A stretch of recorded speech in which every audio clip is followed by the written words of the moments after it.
everyone, RogueGold here. Welcome back to the Division 2. Today, we have the patch notes for Year 8 Season 2.1. This is the first patch and update that is coming after the release of Year 8 Season 2 a few weeks ago, and it's delivering some pretty notable improvements and additions. That includes an all-new event pass with a Dead by Daylight collaboration. That's right, we'll talk about it. That also includes a new global event, like we saw for the Brooklyn event a few weeks ago. And then on the fix side, we have a number of changes made to the PvE DZ, stuff like some of the countdown issues are getting addressed. There's a lot. So as always, full patch notes will be linked down below if you want to read through them, but we're going to get straight to it. You know the drill. If you enjoyed this one, you want to stay up to date on all things Division 2, then be sure to subscribe. Have to give a major shout out and thank you to our channel members as always. Thank you so much for supporting myself and the channel in the ways that you do. But without further ado, let's get to it.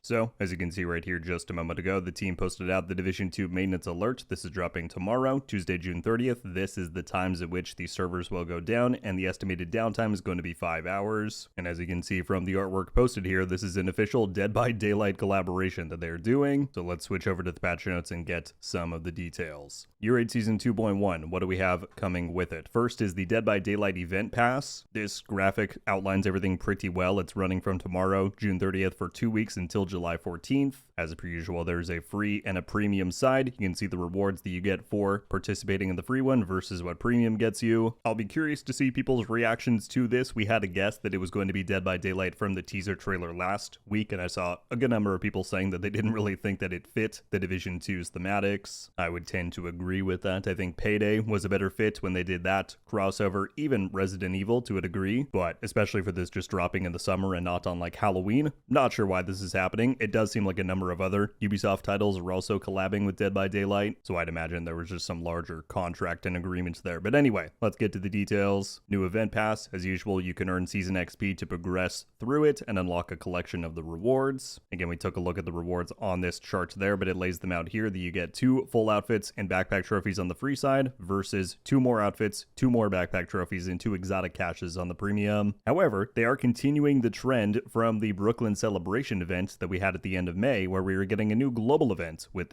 Rage Harvest. This is going to run for 1 week beginning tomorrow, and let's check out the details for that. So the hunt does not end with the event pass. From June 30th through July 7th, Rage Harvest puts you against enemies that grow stronger as they build overheal. Every star earned during the event will also contribute 50 XP towards the Dead by Daylight event pass. So when the GE is active, all enemies enter the fight with overheal, giving them additional protection and increased damage, and when they hit you, they also restore any missing health and armor before building even more protection. The more they accumulate, the tougher they become, and the more damage they deal. However, it says the strength they steal can become yours. As you damage enemy overheal, you gain rage and receive bonuses to your weapon damage, RPM, weapon handling, crit chance, and crit damage. So yeah, it says rage thrives on pressure. Stay on the offensive to keep building power, but slow down for too long and it will start to fade. So yeah, my mind automatically goes to like a Chatterbox, Hunter's Fury, Memento build. That would probably be quite fun. And that's because there's even additional protections for this kind of close quarter combat, and that's because they have a Guardian Angel mechanic here. It says the longer you stay on the offensive, the more likely you are to take a hit. Guardian Angel is there when your armor finally gives way. When your armor is fully depleted, Guardian Angel activates automatically, briefly making you immune to damage, status effects, clearing any already affecting you, and increasing your movement speed. It does say though, once triggered, the effect needs time to recharge, so it will not be available every time your armor breaks. So yeah, if you like running and gunning, sounds like this global event is exactly for you, and that's definitely my preferred playstyle. So we'll dive into it. We'll see what some of the good builds are. I'm definitely looking forward to it. Also because of this reward. So Rage Harvest milestone rewards, it's going to have its own reward track as per usual, and it says that includes named items, exotic caches, and the Rage Harvest mask, which you can see right here. This is definitely a much more fitting mask for the Division's universe. Just looks like another cool hunter mask to add to our collection, so I'm absolutely looking forward to picking that up. Alright, moving beyond the Dead by Daylight event details, we do have some new multiplier events that will populate the calendar. First, there's a Shepherd XP boost. This begins tomorrow and goes through the 7th. Earn 3 times Shepherd XP. There's then a Dark Zone Surge beginning on July 7th through the 14th.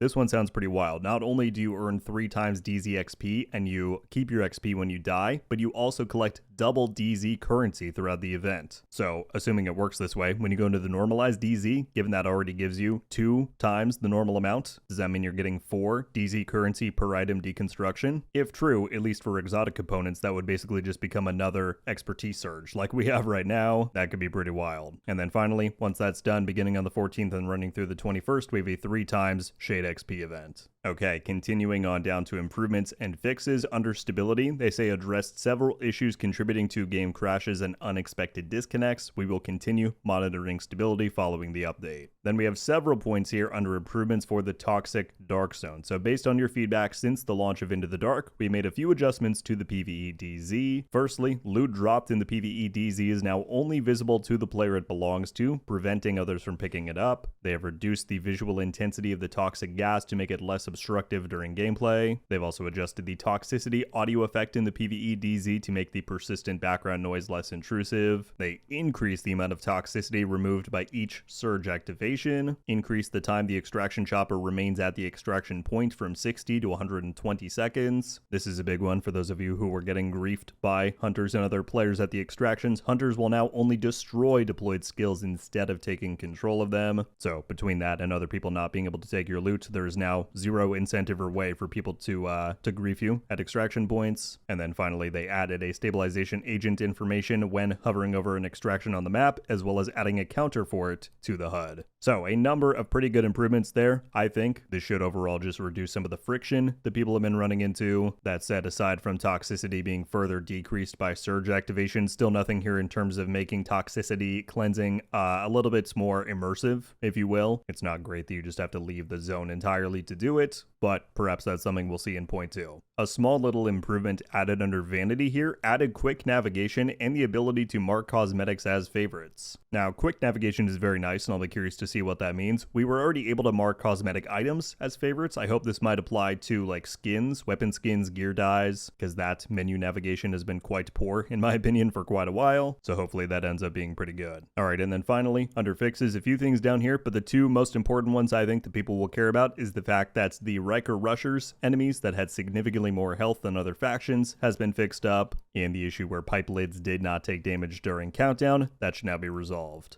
Well, there you have it, everybody. That is your breakdown for the patch notes for Year 8 Season 2.1 arriving to the game tomorrow, including not only the new Dead by Daylight event pass, the new Rage Harvest global event, as well as a number of fixes and improvements for Season 2 since that dropped. I'll be very curious to hear everybody's thoughts on this. Of course, not only on the improvements coming to stuff like the PvE Dark Zone and some of the fixes, but what do you think about the Dead by Daylight collab about the global event? I think a number of the rewards look cool, admittedly, but again, it does not really fit the Division 2's theme, and that seems to be a trend that we continue running into. It's time to bring that immersion toggle to the main game after realism mode. Team, you can do it. But that's everything I've got for today. Folks, thank you all so much for coming by and watching. I'll see you back next time. RogueGold. Ow. Oh! We just got a Ravenous! I might not be friendly. Let's go. Coming to the Division 2. Let's go! And